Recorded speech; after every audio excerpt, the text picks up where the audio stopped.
अभी तक आप लोगों ने श्रवण किया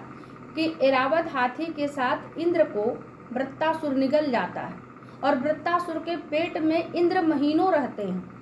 किंतु इंद्र की मृत्यु नहीं होती है। जानते हैं क्यों नहीं होती है? उन कारण है क्या कि इंद्र जो है वह उन्होंने अपने विश्व रूप गुरु के से नारायण कवच का ज्ञान लेकर के उसको धारण कर रखा था। और नारायण कवच के विषय में भागवत जी में व्यास जी महाराज लिखते हैं कि भागवत जी के छठवें स्कंद के 8वें अध्याय में नारायण कवच का वर्णन श्री व्यास जी महाराज लिखते हैं और कहते हैं कि जो व्यक्ति जो नारायण कवच का पाठ प्रतिदिन करेगा वह शत्रुओं पर विजय प्राप्त कर लेगा। और आगे श्री परीक्षित जी महाराज श्री सुखदेव जी महाराज से पूछते हैं कि हे भगवान, ये जो वृत्तासुर असुर था, जो दैत्य था, वह तो दैत्य था ना, असुर था, एक राक्षस था, परंतु हे भगवान, यह भगवान का भक्त कैसे बन गया?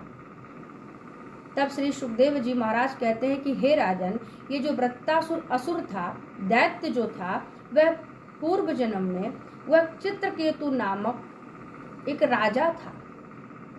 और तपस्या करके इसने विद्याधर लोक को प्राप्त किया था।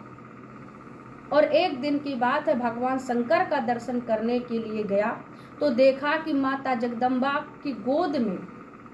बैठ करके उनके कंधे पर हाथ रख करके वेद वेदांत का ज्ञान प्रवचन दे रहे हैं भगवान शंकर।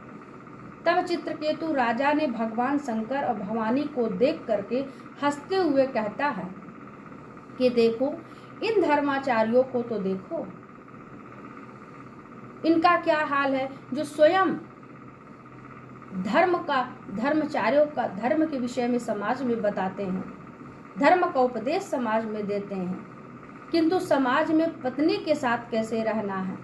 कैसे बैठना है, कैसे रहना है, इनको यह भी प्राप्त नहीं है, यह भी ज्ञान प्राप्त नहीं है, ये इसका भी इनको ज्ञात नहीं है। जो धर्म का बड़ी बड़ी बातें करते हैं। और देखिए, भगवान शंकर माता भवानी दो नहीं है, एक ही है, परंतु उसको लगा कि देखो, यह पति पत्नी समाज में इस तरह से आप बैठे हैं और जो धर्म का ज्ञान का उपदेश देते हैं। उस समय तो भगवान शंकर चित्रकेतु राजा की बात पर कुछ नहीं बोले, किंतु माता पार्वती बहुत क्रोधित हो गई और उन्होंने क्रोधित होकर के राजा चित्रकेतु को श्राप देती हैं, जा तू पृथ्वी पर जा करके असुर बन जा। और वही चित्रकेतु राजा श्राप के कारण वृत्तासुर दैत्य बना।